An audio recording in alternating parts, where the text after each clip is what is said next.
हाय हाय काहे हो क्या हो गया? हे लक्ष्मी जी हाय हाय बड़ी बजट लाइन हमारे जेडी बहादुर सर जी लिखल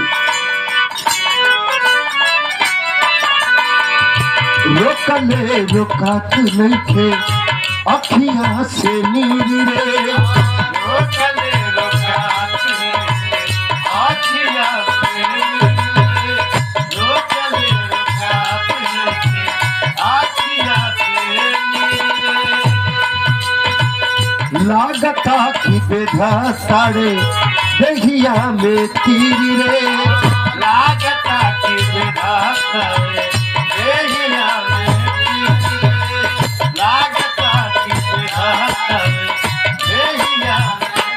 हे लक्ष्मी बिहारी